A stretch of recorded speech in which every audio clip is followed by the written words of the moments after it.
ஸ்ரீ ஷீரடி விஜய சாய்நாத குருமூர்த்தி ஆலயத்தின் அஷ்டபந்தன மகா கும்பாபிஷேக விழா வருகின்ற பிப்ரவரி மாதம் ஞாயிற்றுக்கிழமை 2/2/2025 ஸ்ரீ குரோதி வருடம் தை மாதம் 20ஆம் தேதி காலை 9:30 மணிக்கு மேல் 11 மணிக்குள் நடைபெற இருக்கிறது. ஸ்ரீ சாய்நாதருக்கு ஆலயம் அமைத்து பிரதான மூர்த்தி பாபா மற்றும் பக்தர்கள் இடையூறு நீக்கி இன்புற்று இருக்க ஸ்ரீ விநாயக பெருமானும் சகல நன்மைகள் தரும் ஸ்ரீ பாலகிருஷ்ண மூர்த்தியும் ஸ்ரீ மகாலட்சுமி தாயாரும் பிரதிஷ்டை செய்து ஸ்ரீ சாய்நாதர் திருவருள் துணை கொண்டு நூதன ஆலய மகா கும்பாபிஷேக விழா நடைபெற உள்ளது. இதில் நன்கொடைகளும் வரவேற்கப்படுகின்றன. வங்கி கணக்கு விவரம் டிஸ்கிரிப்ஷனில் உள்ளது. இடம் வேதா கார்டன், ஈஸ்வரன் கோவில் பின்புறம், மாமண்டூர் கிராமம், மதுராந்தகம் தாலுகா, செங்கல்பட்டு மாவட்டம். அனைவரும் வருக. ஸ்ரீ ஷீரடி சாய் அருள் பெருக. எனக்கு ஒரு கல்யாணம் நடந்துச்சுப்பா, எங்கேயோ போயிட்டேன், இப்படி ஒரு லைஃப் இருப்பு நான் எதிர்பார்க்கல அப்படின்னு ஆச்சரியப்படுறாங்க. இதுக்கு பின்னணியில் என்ன ஜாதகம் அவருக்கு பேசுது, எந்த வகையில் அது பாதிப்பையும் ஏற்றத்தையும் ஏற்படுத்துதுன்ற விளக்கங்களை சொல்லுங்க. ரொம்ப பொருளாதார ரீதியாக சிரமப்பட்டுக்கிட்டு இருக்காரு. இளம் வயது தான். நான் சொல்கிறேன், திருமணத்துக்கு அப்புறம் தான் அவங்களுக்கு வெற்றி. அந்த ஜாதகத்தை பார்த்தோன்னே சொல்லிடலாம். இப்போ அவர் ஸ்ட்ரகிள் பண்ணிட்டு இருக்காரு. எப்போ அவர் ஜெயிப்பார், எதன் பிறகு ஜெயிப்பார், எதை செஞ்ச பிறகு ஜெயிப்பாருன்றது எல்லாமே அதில் இருக்கும். இன்றைக்கும் சொல்கிறேன் சார், மனைவியை வெளியே விட்டு கொடுக்காம பேசுகிறவங்க எல்லாருமே ஜெயிச்சுட்டு தான் சார் இருக்கிறாங்க. கணவனுக்கும் மனைவிக்கும் இடையில 1000 விஷயங்கள் இருக்கலாம், ஆனால் வெளியில் சொல்லும் போது உண்மையிலே சொல்கிறேன், என் வாழ்க்கை கூட ஒரு திருமணத்துக்கு அப்புறம் இவ்வளோ சிறப்பாக மாறுமான்னு நினச்சி கூட பார்க்கல. இன்றைக்கி எனக்கு எல்லா வசதியும் இருக்குது, கார் இருக்குது, பங்களா இருக்குது, நான் போகிறேன் வர்றேன், 24 hours வேலை பார்க்குறேன், தூங்க நேரம் வேலை பார்க்குறேன். ரொம்ப நன்றி சார். திருமணத்துக்கு அப்புறம் தான் என் வாழ்க்கை. திருமணத்துக்கு அப்புறம் டவுன்ஃபால் போனவங்க யாரும் இருக்காங்களா சார்? பொண்ணுக்கு இம்மீடியட்டாக கல்யாணம் பண்ணி வைக்கணும், இதுக்கு மேலே எங்களால் முடியாது, வயது 30 ஆயிடுச்சு அப்படின்னு சொல்லும்போது, உங்கள் பொண்ணு கல்யாணம் வேணான்னு சொல்லுவாங்களே அப்படின்றேன். ஆமாம் சார், வேணாங்கிறா sir. Is most eligible sir. அவளுக்கு என்ன சார் குறை? அவள் பேங்க்கில் ஒர்க் பண்ணுறா. 33 வயதுக்கு பிறகு தான் இந்த பொண்ணுக்கு நல்ல திசை வருது. அப்போ தான் கல்யாணம் நடக்கணும். அதுக்கப்புறம் தான் அந்த கல்யாண வாழ்க்கை நல்லா இருக்கும். இப்போ பண்ணினீங்கன்னா இந்த திருமணம் செல்லுபடி ஆகாது, மீண்டும் ஒரு திருமணம் செய்ய வேண்டிய கட்டாயம் ஏற்படும். சரின்னு கேட்டு போயிட்டு அடுத்த ஒரு வாரத்தில் பத்திரிக்கையோடு வராங்க. நான் அப்பவும் கேட்குறேன், இந்த திருமணத்துக்கு உங்கள் பாப்பா ஒத்துக்க மாட்டாளே அப்படின்னு. ரொம்ப கஷ்டமான விஷயங்க. அடுத்த ஒரு மாதத்துக்குள்ள திருப்பி அதே பேரண்ட்ஸ் வராங்க, என் பொண்ணு அங்கே வாழ மாட்டேன்னு சொல்லிட்டு திருப்பி வந்துட்டா சார். இன்னபடியே அந்த 2 வருடம் கழித்து 3 வருடம் நெருங்கும் போது 33 வயது ஆகும்போது தான் இருவருமே கணவன் மனைவியாக ஒன்று சேர்றாங்க. உங்களின் ஆன்மீக தேடலையும் தேவைகளையும் பூர்த்தி செய்து கொண்டிருக்கும் ஆதன் ஆன்மீகம் நேயர்கள் அனைவருக்கும் பணிவான வணக்கமும் மனம் நிறைந்த வாழ்த்துக்களும். ஆன்மீகம் அப்படிங்கிறது பழமையான ஒன்று. இப்போ நிறைய பேர் ஆன்மீகத்தை பின்தொடர்ந்துட்டு வராங்க. பிரச்சனை அப்படின்னு சொல்லிட்டா கோயிலுக்கு போயிட்டுறாங்க அர்ச்சனை பண்ணுறதுக்கு. அப்போவே நம்மளுடைய பிரச்சனைகளுக்கு தீர்வு நம்மளுடைய கட்டங்களில் இருக்குது. உங்களோட ஜாதகத்தை மிக சரியாக கணிச்சிங்கன்னா எப்பப்போ என்னென்ன பிரச்சனைகள் வரும், அதுலேருந்து நீங்கள் எப்படி தப்பிச்சுக்கலான்றது தான் உங்களுடைய ஜாதகம் சுட்டி காமிக்கும். நிறைய பேர் அதை தெரிஞ்சுக்கிறது கிடையாது. பிரச்சனை வந்தால் போய் ஒரு ஜோதிடரை பார்ப்போம்னு நினச்சிட்டு இருக்கிறாங்க. தேவ பிரசன்னம் அப்படிங்கிற ஒரு முறையில் தெளிவான ஜாதக விளக்கங்களை தந்து கொண்டிருக்கும் அதிர்ஷ்ட ஜோதிடர் அகில் சித்தார்த் அவர்கள் இன்றும் நம்மோடு நிறைய விளக்கங்களோடு காத்திருக்கிறார். அவரை உங்களின் சார்பில் வணங்கி வரவேற்போம். சார் வணக்கம். வணக்கம். ஆதன் ஆன்மீகத்தில் ஜோதிடர் என்ன சொல்ல காத்துட்ருக்கார் அப்படின்னு சொல்லிட்டு சில ஜோதிடரே காத்துட்ருக்காங்க. அவங்க சொல்ல வேணால் வைக்கப்படலாம். அனுபவங்கள் வயது கீர்த்தி சிறிது மூர்த்தி பெரிதும்பாங்க. உங்களுடைய சின்ன இளம் வயதில் நீங்கள் தாத்தா கூட கைகோர்த்து பயணித்து இந்த துறைக்குள்ளே வந்ததுலேருந்து ஒரு ஜாதகமும் உங்களுக்கு ஒரு அனுபவங்கள் தான். அதுவும் இப்போ டைம் பாஸுக்கு ஜாதகம் பார்த்துக்கிறது கிடையாது. ஏதோ ஒரு பிரச்சனை பிடிச்சிருக்கு, நம்மளுக்கு இவர் மூலயமா தீர்வு கிடைக்குமான்ட்டு நிறைய கதவை தட்டி பார்த்துட்டு ஜோதிடர்கள் மேலேயே சில வெறுப்பாக இருக்கிறவங்களுக்கு நீங்கள் ஒரு ஆறுதல் மருந்து கொடுக்குறீங்கன்னு சொல்லலாம். ஏன்னா நீங்கள் சொல்லிடுறீங்க, நல்லா அனலைஸ் பண்ணுங்கள், நல்ல ஜோதிடராக இருந்தால் விட்டுட்டு என்கிட்ட வரணுன்ற அவசியம் இல்லை. ஏன்னா நீங்கள் உங்களுடைய ஜாதக அமைப்புப்படி தீர்வு உங்கள்கிட்ட யாருக்கு தேவையோ அவங்க தான் உங்களை தேடி வர்றாங்க. நீங்கள் 100 பேர் முயற்சி செஞ்சால் என்னுடைய கணக்குப்படி நீங்கள் ஒரு 20 பேருக்கு தான் அப்பாயின்மெண்ட் ரெகுலரைஸ் பண்ணி பார்க்கலான்னு சொல்லியிருக்கீங்க. ஏன்னா அந்த ஆஃபீஸ் மெயின்டெனன்ஸ் பார்க்குறப்ப ஒரு சில இதை நீங்கள் அவாய்ட் பண்ணிடுறீங்க. என்னென்னா அந்த ஜாதகம் பற்றி உங்களுக்கு தெரியும், ஏன்னா இவங்க நம்மளை முடிச்சுட்டு இன்னொரு ஜோதிடத்தை போக தான் போகிறாங்க. எதுக்கு இவங்க போய் நேரத்தையும் பணத்தையும் விரயம் பண்ணுறங்கிற ஒரு பெரிய நல்ல எண்ணத்தோடு நீங்கள் இருந்துகிட்ருக்கீங்க. அதிர்ஷ்டம் அப்படிங்கிறது அது இஷ்டமாக வந்தால் தான் உண்டா, இல்லை நம்ம ஏற்படுத்திக்க முடியுமான்றது தான் ஒரு விஷயம். நிறைய பேர் திருமண வாழ்க்கை அப்படிங்கிறது கல்யாணத்துக்கு அப்புறம் வாழ்க்கையை புரட்டி போட்ட சம்பவங்கள்லாம் இருக்குது. நான் எவ்வளோ ஹாப்பியாக இருந்தேன் கல்யாணத்துக்கு முன்னாடி. இப்போ பாருங்கள், என்ன ஜெயில் கைதி மாதிரி ஆக்கிட்டவங்கன்னு சொல்கிற ஒரு மத்தியில் எனக்கு ஒரு கல்யாணம் நடந்துச்சுப்பா, எங்கேயோ போயிட்டேன், இப்படி ஒரு லைஃப் இருப்புன்னு நான் எதிர்பார்க்கல அப்படின்னு ஆச்சரியப்படுறாங்க. இதுக்கு பின்னணியில் என்ன ஜாதகம் அவருக்கு பேசுது, எந்த வகையில் அது பாதிப்பையும் ஏற்றத்தையும் ஏற்படுத்துதுன்ற விளக்கங்களை சொல்லுங்கய்யா. நிச்சயமாங்கய்யா. முதல்ல ஆதான் ஆன்மீகம் நேயர்களுக்கு என்னுடைய அன்பான வணக்கங்கள். நீங்கள் சொல்கிற மாதிரி நான் அதிக ஜாதகங்கள் பார்க்குறது இல்லைங்கய்யா, ரொம்ப லிமிட்டடாக தான் பார்ப்பேன். நம்ம தேவப்பிரசனத்தில் இருக்கிறதுனால ஒரு ஜாதகத்தை பார்க்கும்போதே நமக்கு ஒரு ஜாதகம் வருதுங்கிற போதே அப்பாயின்மெண்ட் வேணும் அப்படின்னு கேட்க வர்றாங்க இல்லையா, அப்போவே இவங்க நம்மளுடைய நிலைமைக்குள்ள வருவாங்களா, நம்ம சொன்னதை கடைப்பிடிப்பாங்களா அப்படிங்கிறது எல்லாமே தெரிஞ்சிடும். வெற்றிங்கிறது ஒன்றும் இல்லைங்கய்யா, அது ஒரு இலக்கு தான். அதில் அந்த வெற்றியை நோக்கின பயணம் இருக்குல்ல, அதை தான் நான் ரொம்ப முக்கியமாக பார்க்குறேன். எல்லோருக்குமே வெற்றி உண்டுங்கய்யா. வெற்றிங்கிறது யார் அப்பன் வீட்டு சொத்தும் இல்லை, அது எல்லோருக்குமானது. ஆனால் இங்கே அந்த வெற்றியை நோக்கிய பயணத்தில் எல்லாரும் கவனமாக இருக்கிறாங்களா, சீராக இருக்கிறாங்களா, அதை முறைப்படி கடைப்பிடிக்கிறாங்களான்றதான் அந்த வெற்றி அவங்களுக்கு கிடைக்கிறதும் கிடைக்காதுன்னு போகிறதும். அப்போது நம்மளை நோக்கி ஒரு ஜாதகம் வருது அப்படின்னா அந்த ஜாதகத்தினுடைய அமைப்பு எப்படி வேணா இருக்கட்டும்ங்கய்யா, அவங்க வெற்றியை கொடுக்கறது மட்டும்தான் ஒரு ஜோதிடரோட பணி. நான் ஆக்கி தரணும். ஆமாங்கய்யா. ஒரு மருத்துவர்கிட்ட போகிறீங்கன்னா அவங்க டு த மேக்ஸிமம் அவங்க அதை அந்த பிணியை கலைக்கிறத பார்ப்பாங்க. இது முடியாதுன்னு சொல்லக்கூடாது. அதுபோல தான் ஒரு ஜோதிடர்கிட்ட வரக்கூடிய ஜாதகம், இது ஜெயிக்கிற ஜாதகம், இது தோக்கிற ஜாதகம்னு கிடையாது. எல்லா ஜாதகமே ஜெயிக்கணும். ஜெயிக்கிறதுக்கான வழிகள் அவங்களுடைய ஜாதக கட்டத்துக்குள்ள தான் இருக்குது. அதை ஜாதகத்தை அவங்களுக்கு சாதகமாக்கி கொடுத்துருவீங்க. ஆமாங்கய்யா. இதில் நான் எதை ஃபில்டரிங் பாயிண்டாக வைக்கிறேன் அப்படின்னா, இந்த ஜாதகர் நாம் சொல்வதை ஏற்று முழுமையாக நம்பி அந்த பயணத்தை மேற்கொள்வாரா, அப்படிப்பட்டவராக இருந்தால் மட்டும்தான் அவரை நான் எடுத்துக்குவேங்கய்யா. இல்லைன்னா நான் மென்மையாக சிரித்த முகத்தோடு மறுத்துடுவேன். ஏன்னா நான் இப்போ டைம் இல்லைங்க, அப்புறம் பார்ப்போம் அப்படி சொல்லி. நிச்சயமாங்க, எனக்கு நிறைய ஜாதகங்கள் பார்த்துடணும், நிறைய பேருக்கு பார்க்கணுங்கிற எண்ணமே இல்லைங்கய்யா. நான் ரொம்ப கம்மியாக தான் பார்க்குறேன். ஏன்னா நான் ஒரு ஜாதகத்தை எடுத்துக்கொள்ள ஒரு நேரம் ரொம்ப ஜாஸ்தி, அதுக்கு நான் உள்ளே போய் வெளில வரக்கூடிய அந்த பயணங்கிறது ரொம்ப அதிகமானதுங்கய்யா. நீங்கள் கேட்குறதே சேலஞ்சிங்கான விஷயம் வாங்க என்கிட்ட அப்படின்னு தான் கேட்குறீங்க. என்னால் ஜெயிக்கவே முடியாது, என்ன ஜெயிக்கவே முடியாதுன்னு சொல்லிட்டாங்க அப்படின்னா அந்த ஜாதகத்தை தான் நான் எடுத்துக்கிறதுங்கய்யா. ஏன்னா சவாலான ஒரு சர்ஜரியை தான் எந்த டாக்டரும் விரும்புவாங்க. அதுபோல தான் ஜோதிடரும் ஒரு சவாலான ஜாதகத்தை தான் எடுத்து ஜெயிக்க வைக்கிறத ஒரு ஒரு ஒரு ஆத்ம திருப்தியே இருக்குது. அந்த வகையில் இப்போது நீங்கள் சொன்னீங்களையா, ஒரு திருமணத்துக்கு அப்புறமா சிறப்பாக வர்றது, சில திருமணங்கள் ஏன்டா பண்ணோன்னு இருக்கிறது, இது ரெண்டுமே அந்த ஜாதகத்தில் இருக்குங்கய்யா. ஒரு ஜாதகர் ரொம்ப பொருளாதார ரீதியாக சிரமப்பட்டுக்கிட்டு இருக்காரு, இளம் வயது தான். நான் சொல்கிறேன், திருமணத்துக்கு அப்புறம் தான் அவங்களுக்கு வெற்றி. ஜாதகத்தை பார்த்தோன்னே சொல்லிடலாம். இப்போ ஸ்ட்ரகிள் பண்ணிட்டு இருக்காரு, எப்போ அவர் ஜெயிப்பார், எதன் பிறகு ஜெயிப்பார், எதை செஞ்ச பிறகு ஜெயிப்பாருன்றது எல்லாமே அதில் இருக்கும். ஏற்கனவே கஷ்டம்னு வந்தால் நீங்கள் திருமண கஷ்டத்தை வேற சேர்த்து வருங்களே. இதுதான் அவரு சொன்னார், சார் என்கிட்ட என்ன இருக்குன்னு நான் திருமணம் பண்ண முடியும். திருமணம் பண்ணுறதே ஒரு பெரிய கமிட்மெண்ட்டு. நம்ம ஊரில் திருமணத்துக்கு அப்புறம் கேள்விகளால் துளைத்தெடுப்பாங்க. சந்தோஷமான செய்தி இருக்கா, அப்புறம் குழந்தை பிறந்துருச்சா, சொந்த வீடு போயாச்சா, கார் வாங்கியாச்சா, அப்படி அது ஒரு பெரிய ஒரு ஜேர்னி சார். அந்த ஜேர்னிக்குள்ளே போகிறதுக்கே எனக்கு பயமாக இருக்குது அப்படின்னு சொல்லும்போது நான் கேட்டேன், உங்களுடைய தாய் தந்தையோட திருமணம் எப்படி நடந்தது, உங்கள் அப்பா எல்லாம் செட்டில் ஆனதுக்கப்புறம் கல்யாணம் பண்ணாரா? இல்லை சார், ரெண்டு பேருமே ஒரு சிறிய அளவில் தான் அந்த வாழ்க்கையை ஆரம்பிச்சிருக்கிறாங்க, அதன் பிறகு நல்லா வந்துட்டாங்க சார். நானுமே அதுக்கப்புறம் நல்லா படித்தேன், பட் இப்போ நான் படித்த படிப்புக்கான வேலை இல்லாமல் ஸ்ட்ரகிள் பண்ணிகிட்டு இருக்கேன் அப்படின்னு சொல்லும்போது, தம்பி உங்களுக்கு தெரியுதுல்ல, நீங்கள் எல்லா வகையிலும் திறமையானவர், உழைப்பு மிகுந்தவர்னு, ஆனாலும் அது லாக் ஆகிருக்குன்றது உணர்றீங்களா? ஆமாம் லாக் ஆகிருக்கு சார், அந்த லாக்கை திறக்கிறது வழி சொல்லுங்கள், நான் நல்லா வந்துடுறேன், நல்லா வந்த பிறகு நான் திருமணம் பண்ணுறேன் அப்படிங்கிறார். நான் சொல்கிறேன், நீங்கள் நல்லா வர்றதுக்கான திறவுகளே திருமணம் தான் அப்படின்ட்டு.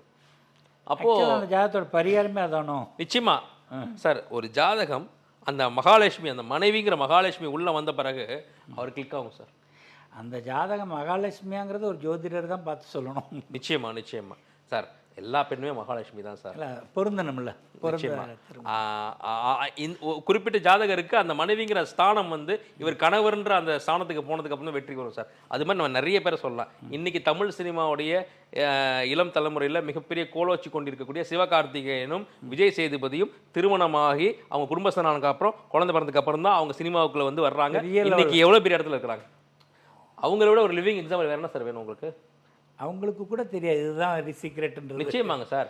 அவங்க எல்லாருமே திருமணமாகி குழந்தை பிறந்ததுக்கு அப்புறமா ஆனால் நிச்சயமா உழைப்பு தான் சார். சிரமப்பட்டாங்க, ஆனால் பக்கபலமா இருக்கணும். பக்கபலமா அவங்க மனைவிங்கிற ஸ்தானம் வந்ததுக்கு அப்புறம் தான் அவங்க ஜெயிக்கிறாங்க. சிரமப்பட்டவங்களாம் ஜெயிச்சிட்டானான்னு நம்ம சொல்ல முடியுமா? இதை விட சிரமப்பட்டவங்களாம் என்ன சிரமப்பட்டுக்கிட்டே தானே இருக்கான். நிச்சயமா நிச்சயமா. நீங்க இவங்க 2 பேருமே கேளுங்களேன். அவங்க வந்து மனைவியை வந்து இன்னைக்குமே வந்து சிவகார்த்திகேயன் எல்லா ஃபங்க்ஷனுக்குமே கூட்டிட்டு போறாங்க. அப்ப அவங்க உணர்றாங்க நம்ம கிட்ட 1000 திறமைகள் இருக்கட்டும், உழைப்பு இருந்திருக்கு, இது எல்லாத்தையும் தாண்டி நம்ம குடும்பமும் நமக்கு மிகப்பெரிய சப்போர்ட்டுங்கிற உணர்ந்தனால தான் அவங்க எனக்கு ஜெயிச்சு போகக்கூடிய ஒவ்வொரு வெற்றி விழாவிலையும் தன் குடும்பத்தையும் அழைச்சிட்டு போறாங்க. அவங்களோட எந்த பேட்டியிலுமே மனைவியை விட்டு கொடுக்காம தான் பேசுவாங்க. இன்னைக்கும் சொல்றேன் சார், மனைவியை வெளியே விட்டு கொடுக்காம பேசுறவங்க எல்லாருமே ஜெயிச்சு தான் சார் இருக்கிறாங்க.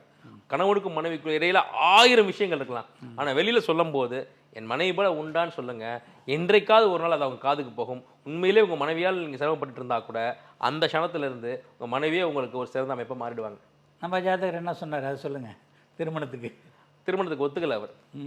அதன் பிறகு நான் ஒரு விஷயம் சொன்னேன், சரி நீங்க ஒத்துக்கல இல்ல, உங்களுக்கு திருமணத்துக்கான காலகட்டம் வந்துருச்சுங்கிறத நான் உணர்த்தினேன். நீங்களே அதுக்கு தயாரா இல்லைனாலும் திருமணம் உங்களுக்கு நடக்கும் தம்பி, அதன் பிறகு வெற்றி கிடைக்கும் அப்படின்னு சொல்றாரு. அது எப்படி சார் என்ன மீறி திருமணம் நடக்கும், என்ன மீறி நான் எப்படி தாலி கட்டுவேன் அப்படிங்கிறார். சரி ஓகே, திருமணம் நடந்துரும், நடந்த பிற்பாடு வாங்க. அப்போ நான் சொன்ன 2% 1% ஒர்க் அவுட் ஆகிடும். ஒன்று உங்களுக்கு திருமணம் நடந்துருச்சு, திருமணத்தை தவிர நீங்கள் வெற்றி பெறுவீங்கன்னு சொன்ன ஜாதகமும் அந்த பிரசன்னமும் உங்களுக்கு ஒர்க் அவுட் ஆகும் பாருங்க அப்படி சொன்னேன். ஐயா அவர் வந்து ஒரு நல்ல வேலைக்காக காத்துட்டு இருந்தார். அப்போது அவருடைய ஊருக்கு போகிறார். ஊருக்கு போயிட்டு அப்பா நான் வந்து மாதிரி நான் ஃபாரின் போக போகிறேன், இல்லை எனக்கு இந்த ஊரே பிடிக்கல அப்படின்னு சொல்லும்போது, நானே உனக்கு கூப்பிடலான் இருந்தேன், நீ எங்கேயும் வெளிநாடுலாம் போக வேண்டாம். என்னோட நண்பர் வந்து சென்னையில் வந்து ஒரு நிறுவனம் வச்சுருக்கிறார். அந்த நிறுவனத்தை வந்து அவர் நல்லா நடத்திட்டு இருக்கிறார். அவருக்கு ஒரே பொண்ணு, நல்லா படித்த ஆனால் ஜெயிக்கணுன்ற வெறி கொண்ட ஒரு அமைப்பில் உள்ள ஒரு பையன் தான் அவர் தேடிட்டு இருக்காரு தன்னுடைய பெண்ணுக்கு மாப்பிள்ளையாக. நான் கேட்டேன், இப்போ நீ தான் செல்வந்தனா இருக்கியே, ஒன்ன மாதிரி ஒரு செல்வந்தரை வந்து நீ மாப்பிள்ளை ஆக்கிக்கலாமே, எதுக்கு இந்த மாதிரி தேடுறன்றப்போ, இல்லடா உனக்கு என்னை பற்றி நல்லா தெரியும், நானே ஒன்றும் இல்லாமல் வெறும் கனவுகளை மட்டும் சுமந்துக்கிட்டு உழைக்கணும் ஜெயிக்கணுன்ற வெறியை மட்டும் சுமந்துக்கிட்டு தான் நான் இவ்வளோ பேர் இடத்துக்கு வந்தேன். அப்போ எனக்கு மாப்பிள்ளையாக வரவர், என் நிறுவனத்துக்கு வந்து அடுத்த தலைவர் வரக்கூடியவர், என் மகளுக்கு கணவர் வரக்கூடியவரோ என்னை போலவே நல்ல அறிவாளியாகவும் ஆனால் உழைக்கணுன்ற வெறியோடும் ஜெயிக்கணுங்கிற வேட்கையோடும் இருக்கவும் தான் எனக்கு வேணும் அப்படின்னு சொல்லும்போது, என் பையனும் அந்த மாதிரி தான் இருக்கிறான் அப்படின்னு உன்னை பற்றி சொல்லும்போது, உன்னுடைய அந்த விஷயங்கள்லாம் அவர் விசாரித்து பார்த்துட்டு உன்னை பற்றி அவர் ஒரு பின்புலத்தை வந்து விசாரிச்சிருக்கிறாரு. நீ சென்னையில் என்ன பண்ணுற, எப்படி இருக்க, என்ன பண்ணுறன்றது. அப்புறம் அவரை தானே சொன்னார், உன் பையனை தயவு செஞ்சு என் பொண்ணுக்கு கூட நான் கல்யாணம் செஞ்சு என் நிறுவனத்தை அவர்கிட்ட பொறுப்பில் ஒப்படைக்கிறேன், நானும் கூட இருக்கிறேன், அவரை ஜெயிக்க வைக்கட்டும்னு சொல்கிறாரு, உன் பையன்கிட்ட கேளு அப்படின்னு சொன்னார். நீ தயவு செஞ்சு அடுத்த முகூர்த்தத்தில் கல்யாணம் பண்ணு, உடனடியாக உனக்கு வேலையும் கிடைக்கும், உன்னுடைய கனவுகளுக்கு ஒரு தீனி, நீ ஒரு நிறுவனத்தில் பெரிய பொறுப்புக்கு போகணும்னு சொல்கிற. அப்போ இவன் சொல்லியிருக்கான், அப்பா அது வரதட்சணை மாதிரி என்னது, நீயே அப்படி நினைக்கிற, உனக்கு கடவுள் கொடுத்த வாய்ப்பு, உன்னுடைய கனவுகளுக்கு ஒரு தீனி, ஒரு நிறுவனமே உன்னை ஒப்படைக்கிறாங்க, அப்போ நீ அதை வந்து உன்னுடைய உழைப்பின் மூலமாக நிமிர்த்தி காட்டிட்டேன்னா அதுதானே உன்னுடைய வெற்றி அப்படின்னு சொல்லும்போது இவரால் அதை மறுக்க முடியல.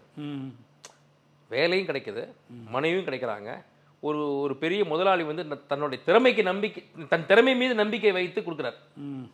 ஏன்னா இவர் பணக்கார மாப்பிள்ளையே கிடையாது, இவர் செல்வந்தரே கிடையாது, இவர் ஸ்ட்ரகிள் பண்ணிட்டு இருக்கிற ஒரு பையன். நம்ம ஸ்ட்ரகிள் பண்ணிட்டு இருக்கும்போது அப்ப நம்ம கண்டிப்பா அந்த நிறுவனத்துக்கு ஒரு உறுதுணையா இருப்போம் நம்பி ஒருத்தர் நம்மளை நோக்கி வராருன்னா அப்ப அது நம்ம திறமைக்கு கிடைத்த ஒரு அங்கீகாரம் தானே. நம்ம திறமையை மதிச்சு ஒருத்தன் வரான், தன் பொண்ணையும் கொடுக்குறான்றப்போ நான் அடுத்த மூத்தே கல்யாணம் பண்றேன் அப்படின்றார். அவர் தாலி கட்டிட்டு புது மாப்பிள்ளை இருக்கும்போது தான் அண்ணன் சொன்னாரே, இப்போ நம்ம புது வெட்டி நிற்கிறோமே, முடிச்ச உடனே போய் பார்க்குறோன்னு சொல்லிட்டு பொண்ணு மாப்பிள்ளையுமா மெட்ராஸ்க்கு வந்து எங்கிட்ட வந்து ஆசீர்வாதம் வாங்குறாங்க. அப்போ நான் சொன்னேன், நான் சொன்ன முதல் விஷயம் நடந்துருச்சு, அடுத்த விஷயம் நடக்கும் கண்டிப்பாக. இந்த நிறுவனத்தை உங்கள் மாமனார் நடத்துனதை விட இன்னும் சிறப்பாக, ஏன்னா உனக்கு வந்து ஒரு பசியோடு இருக்கிறவனுக்கு கிடைத்த ஒரு உணவு இல்லையா அது. அப்போ நீ இந்த நிறுவனத்துக்கே ஒரு பெரிய கிஃப்ட், இளம் ரத்தம் வந்துருச்சுன்னா நம்ம அடுத்த லெவலுக்கு போவோமே. அப்போ அந்த முதலாளி எப்படி திங்க் பண்ணியிருக்காரு பாருங்க. அவர் நினைச்சாருன்னா இன்னைக்கு நம்ம பெரிய செல்வந்தராக இருக்கிறோம், இன்னொரு செல்வந்தர மாப்பிள்ளையை கொண்டு வரணும்னு நினைக்காம தன்னுடைய பழசை மறக்காம நாம எப்படி இதை ஆரம்பிச்சோம், அப்படிப்பட்ட ஒரு எண்ணம் உள்ள ஒருத்தன் திருப்பி இந்த நிறுவனத்துக்கு வந்து நமக்கு அடுத்த இடத்துக்கு தலைவராக வரணும்னு நினைச்சு அது ஜெயிச்சிட்டார் பாருங்க. அதுக்கு அடுத்து நடந்தது எல்லாமே ஆச்சரியங்கய்யா. இந்த மனைவி பார்த்தீங்கன்னா அவர் அந்த பையன் என்கிட்ட அடிக்கடி ஃபோன் பேசுவார், சார் எனக்கு ஒரு இன்ஃபீரியாரிட்டி காம்ப்ளெக்ஸ் இருக்கும், இது பணக்கார வீட்டு பொண்ணு, நம்ம வந்து ஒரு நடுத்தர குடும்பத்தை சேர்ந்த பையன், அவங்க அப்பாவோட நிறுவனத்தில் நம்ம வந்து எடுத்து நடத்திக்கிட்டு இருக்கோம், இப்படி எங்கேயாவது நம்மளை வந்து சொல்லி காட்டிடுவாளோ, இல்லை நம்ம எங்கள் அப்பா கொடுத்த வாழ்க்கை தானே இது அப்படி சொல்லிடுவாளோன்னு ரொம்ப ஒரு மாதிரி கூச்சமாகவே இருந்தேன். ஆனால் ஒரு இடத்துல கூட என் மாமனாரோ என் மனைவியோ இது நாங்கள் கொடுத்த வாழ்க்கை தானே அப்படி இல்லாமல் நீங்கள் எங்கள் நிறுவனத்துக்கு வந்ததும், நீங்கள் எங்கள் வாழ்க்கைக்குள்ளே வந்ததும், நீங்கள் எங்கள் குடும்பத்துக்கு வந்ததும், நீங்கள் எனக்கு கணவராக கிடைச்சதும், நீங்கள் எனக்கு மாப்பிள்ளையாக கிடைச்சதும் எங்களுக்கு நாங்கள் செஞ்ச புண்ணியம்னு சொல்கிறாங்க சார். அப்போ வந்து உண்மையிலே சொல்கிறேன், என் வாழ்க்கை கூட ஒரு திருமணத்துக்கு அப்புறம் இவ்வளோ சிறப்பாக மாறுமான்னு நினச்சி கூட பார்க்கல. இன்றைக்கி எனக்கு எல்லா வசதியும் இருக்குது, கார் இருக்குது, பங்களா இருக்குது, நான் போகிறேன் வர்றேன், 24 hours வேலை பார்க்குறேன், தூங்க நேரம் வேலை பார்க்குறேன். நான் எதிர்பார்த்த வாழ்க்கையே இதுதான். ஒவ்வொரு நிமிஷத்தையும் நான் பிளான் பண்ணி ஒர்க் பண்ணணும்னு ஆசைப்பட்டேன் சார். இன்றைக்கி என் மாமனாருடைய விஷனை வந்து நான் சுமக்கிறேன், என் மாமனாரோட கனவை நான் சுமக்கிறேன். அவர் என்னை வந்து மருமகனாக இல்லாமல் மகனாக ட்ரீட் பண்ணுறாரு.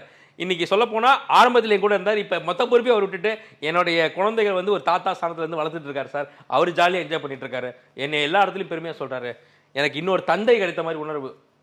ரொம்ப நன்றி சார், திருமணத்துக்கு அப்புறம் தான் என் வாழ்க்கை இவ்வளோ பெரிய முன்னேற்றத்தை அடைஞ்சது அப்படின்னு ரொம்ப சந்தோஷப்பட்டார். ஸோ ஒரு ஜோதிடர் வந்து திருமணம் பண்ணுங்க உங்கள் வாழ்க்கை நல்லா இருக்கும்னு சொன்னால் கிவ் அ ட்ரை. நிச்சயமாக வந்து எந்த ஜோதிடருமே அவருடைய கிளைண்ட் வந்து ஜெயிக்கணுன்றக்காக தான் அவங்க பேசுகிறாங்க. ஸோ உங்களுக்கான சிறந்த ஜோதிடர் அமைச்சிட்டாங்கன்னா அவங்க பேச்சு கேளுங்க. ஏன்னா எந்த ஒரு ஜோதிடரும் தனக்கான நன்மையை விட தன் எதிரே அமர்ந்திருக்கும் தன்னுடைய கஸ்டமர் ஜெயிக்கணுன்றக்காக தான் போராடுவாங்க. அதனால் அவருடைய ஆசீர்வாதம் உங்களுக்கு மிகப்பெரிய வெற்றியை கொடுக்கும். நல்ல ஒரு காதில் கேட்டாலே வாயில் இனிக்கிற மாதிரி ஒரு விஷயத்த சொல்லிட்டீங்க. அது மாதிரி கசப்பும் சொல்லிடுங்க. திருமணத்துக்கு அப்புறம் டவுன்ஃபால் போனவங்க யாரும் இருக்காங்களா? நிச்சயமா. இப்போ வந்து திருமணம்ன்றது வந்து ஒரு மிகப்பெரிய ஒரு ஒரு ஒரு ப்ரெஷர் ஆகிடுச்சுங்கய்யா. ஒரு 20-25 வருடங்களுக்கு முன்னாடி திருமணங்கள் வந்து ரொம்ப இயல்பாக நடந்தது. அடுத்தடுத்து குழந்தைகள் பிறந்தது, அது அப்படி ஸ்மூத்தாக போயிருந்தது. கிட்டத்தட்ட பெரும்பான்மையான பொருளாதார வசதி வந்து ஒரே போல் இருந்தது. ஒரு ஊருக்குள்ளே பார்த்தீங்கன்னா எல்லாருக்கும் ஒரே மாதிரி வீடு இருக்கும், எல்லாருக்கும் ஒரே மாதிரியான பொருளாதார வசதி இருக்கும். இளம் வயதிலே கல்யாணம் பண்ணுவாங்க, இங்கே இருந்தாங்க பக்கத்து வீட்டில் கல்யாணம் பண்ணுவாங்க. ஸோ ஒரு பெரிய ஒரு மாற்றங்கள் இருக்காது. ஆனால் இன்றைக்கி ஒரே தெருவுக்குள்ளே நிறைய ஏற்ற இறக்கங்கள், பொருளாதார உயர்வுகள், முன்னேற்றங்கள் இருக்கும்போது இந்த திருமணம் வந்து சிலருக்கு நடக்க மாட்டேங்குது, சிலருக்கு உடனே நடக்குது, சில பெரிய காத்திருப்பு வைக்குது. அப்போது அந்த பேரண்ட்ஸுக்கு வந்து என் பொண்ணுக்கு எப்படியாவது திருமணம், யாரையாவது பிடிச்சி எதையாவது பிடிச்சி கல்யாணம் பண்ணி வைக்கணும், தள்ளி விட்டுறணும். எங்கள் வீட்லேயும் கல்யாணம் நடந்துருச்சு, எங்கள் பொண்ணுக்கு கல்யாணம் நடந்துருச்சு, எங்கள் பையனுக்கு கல்யாணம் நடந்துருச்சு, நாங்கள் கடமையை முடிச்சிட்டோம் அப்படிங்கிற மனப்பான்மையில் இருக்காங்க சார். அப்போது ஒரு ஜாதகத்தை பார்க்கும்போது ஒரு பெண், நான் சொல்கிறது இப்போ ஒரு ஆணை சொன்னோம், அது மாதிரி ஒரு பெண் ஜாதகரை சொல்கிறேன். அவங்க பேரண்ட்ஸ் தான் வந்து கேட்குறாங்க, சார் பொண்ணுக்கு இம்மீடியட்டாக கல்யாணம் பண்ணி வைக்கணும், இதுக்கு மேலே எங்களால் முடியாது, வயது வந்து 30 ஆகிடுச்சு அப்படின்னு சொல்லும்போது, உங்கள் பொண்ணு கல்யாணம் வேணான்னு சொல்லுவாங்களே அப்படின்றேன்.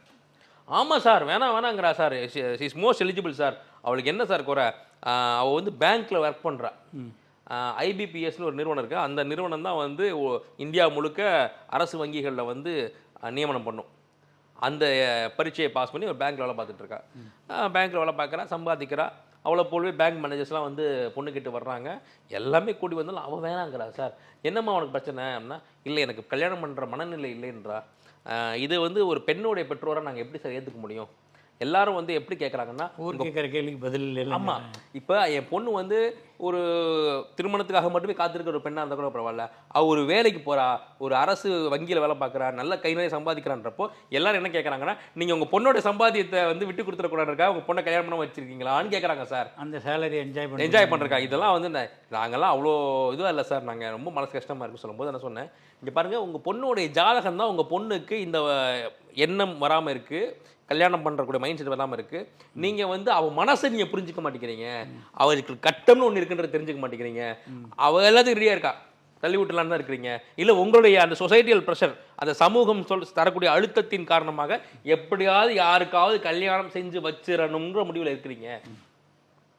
33 வயதுக்கு பிறகு தான் இந்த பொண்ணுக்கு நல்ல திசை வருது, அப்போ தான் கல்யாணம் நடக்கணும், அதுக்கப்புறம் தான் அந்த கல்யாண வாழ்க்கை நல்லா இருக்கும். இப்போ பண்ணினீங்கன்னா இந்த திருமணம் செல்லுபடி ஆகாது, மீண்டும் ஒரு திருமணம் செய்ய வேண்டிய கட்டாயம் ஏற்படும். அப்போது அவங்க சொல்கிறாங்க 33 வயசுங்கிறது ரொம்ப அதிகங்கய்யா, இன்னொரு 3 வருடங்கிறது எங்களால் இந்த சொசைட்டி மறுபடியும் அந்த சமூகம் சார்க்கூடிய அழுத்தத்தை நாங்கள் தாங்க முடியாது, கட்டி கொடுத்துட்றோம். அவங்க 33 வயசுங்கிறது வந்துட போகுது, 3 வருஷம் வாழ்ந்துட போகிறாங்க, அதுக்கப்புறம் பார்த்துக்கலாங்க. 33 வயசுக்கு அப்புறம் கல்யாணம் பண்ணால் எப்போ குழந்தை பெற்றுப்பாங்க, அது குழந்தை பெற்றுக்கூடிய உடல்நிலை அவளுக்கு இருக்குமா, ஆரோக்கியம் முறை என்னென்னவோ சயின்டிஃபிக்கல் காரணம்னு சொல்கிறாங்க. நான் சொல்கிறேன், கண்டிப்பாக உங்களோட பொண்ணுக்கு வந்து குழந்தை பாக்கியம் உண்டு. 33 வயதெல்லாம் நீங்கள் பெரிய வயதாக யோசிக்க வேண்டாம். இந்த ஜாதகத்துக்கு 33 வயசுக்கு அப்புறம் தான் திருமணம் நடக்கணும், அதுக்கப்புறம் தான் குழந்தை பிறக்கணும். அப்படி பிறக்கும் போது தான் சிறப்பாக இருக்கும், இல்லைன்னா சிக்கிக்குவாங்கன்னு சொல்கிறேன். சரின்னு கேட்டு போயிட்டு அடுத்த ஒரு வாரத்தில் பத்திரிக்கையோடு வராங்க. நான் அப்பவும் கேட்குறேன், இந்த திருமணத்துக்கு உங்கள் பாப்பா ஒத்துக்க மாட்டாளே அப்படின்னு. அவன் ஒத்துக்கு தான் இல்லை, அதுக்காக விட்டுற முடியுமா சார்? இப்போ ஒரு குழந்தை, என் பெண் குழந்தை இன்றைக்கி வந்து பேங்க் அதிகாரியாக இருக்கா. ஆனால் அவள் எல்கேஜி படிக்கும்போது நான் ஸ்கூலில் சேர்க்கும்போது உள்ளே போக மாட்டேன்னு தான் சொன்னால், அழுதுட்டு வெளில ஓடி வந்துட்டா. நான் திருப்பி வலுக்கட்டாயமாக தான் உள்ளே கொண்டு போய் விட்டேன். இப்போ இன்றைக்கி பேங்க் ஆஃபீஸராக வரலையா அவங்க எப்படி சொல்கிறாங்க பாருங்கள். அது வேற இது வேறங்கம்மா, சரி நல்லதே நடக்கட்டும் அப்படின்னு சொல்லி அவளே அனுப்பிச்சி வச்சுட்டேன். ரொம்ப கஷ்டமான விஷயங்க. அடுத்த ஒரு மாதத்துக்குள்ளே திருப்பி அதே பேரண்ட்ஸ் வராங்க, என் பொண்ணு வந்து அங்கே வாழ மாட்டேன்னு சொல்லிட்டு திருப்பி வந்துட்டா சார். அப்படின்றப்போ பையன் ஜாதகத்தை காட்டுறாங்க, பையன் குடும்பமும் நல்ல குடும்பம், பையனும் நல்ல பையன்தான், இந்த பொண்ணால் அங்கே வாழ முடியலன்னு வந்துட்டாங்க. அப்போ நான் சொல்கிறேன், இப்போவும் சொல்கிறேன், 33 வயசுக்கு அப்புறம் தான் இந்த பொண்ணுக்கு திருமணம் நடக்கும் அப்படின்னு சொன்னேன், வாழ்க்கை அமையும்னு சொன்னேன். இப்போவும் அதில் மாற்று கருத்தே இல்லை. நீங்கள் வேறு எதுவும் யோசிக்காதீங்க. பொண்ணு வீட்டுக்கு வந்துருச்சுல்ல, வீட்டில் வச்சுருங்க. 2 வருடத்துக்கு அப்புறம் தான் எதுவும் நடக்கும்னு சொல்லிட்டு இருக்கும்போதே அடுத்த சில வருடங்கள்லேயே அவங்க மாப்பிள்ளையும் ஒரு பேங்க் அதிகாரி தான். அவருக்கு வெளி மாநிலத்தில், தமிழகத்தை விட்டு வெளி மாநிலத்தில் வந்து போஸ்டிங் ஆகுது. அந்த மாப்பிள்ளைட்டு நான் பேசுகிறேன், உனக்கு என்னப்பா பிரச்சனை? இல்லை சார், நான் அந்த பொண்ணை வந்து நல்லா தான் பார்த்துக்கிட்டோம், ஆனால் அந்த பொண்ணுக்கு ஏதோ சரியாக ஒத்து வரல, நீங்கள் சொன்னதாக கேள்விப்பட்டேன். எனக்கும் ஒரு 2 வருட காலம் வந்து இந்த ப்ரெஷர்லேருந்து வெளியே இருக்கலான்னு பார்க்குறேன். நான் வந்து வெளியூருக்கு போகிறேன், வெளிநாட்டில் வெளி மாநிலத்தில் வேலை பார்க்க போகிறேன், அதை முடிச்சுட்டு வந்து பார்த்துக்கலாம் அப்படின்னு சொல்லும்போது ஒரு பிரிவு ஏற்படுது அந்த மாப்பிள்ளைக்கும் பொண்ணுக்கும். இந்த பொண்ணு இங்கே தமிழ்நாட்டில் வேலை பார்க்குறா, மாப்பிள்ளை வந்து வெளி மாநிலத்தில் வேலை பார்க்குறாரு. இந்த 2 வருட காலத்தில் ஒரு காதலர்களை போல் அவங்க பேசிக்க ஆரம்பிக்கிறாங்க ஃபோன் மூலமாக. நான் உன் கூட இருந்திருக்கணும், நானும் உன் கூட வந்துருந்துருக்கணும், நானும் ட்ரான்ஸ்ஃபர் வாங்கியிருக்கணும் அப்படிங்கிற மனநிலைக்கே ஒரு 1.5 வருஷ காலத்துக்கு அப்புறம் வராங்க. ஒருத்தர் புரிஞ்சுக்கிறாங்க.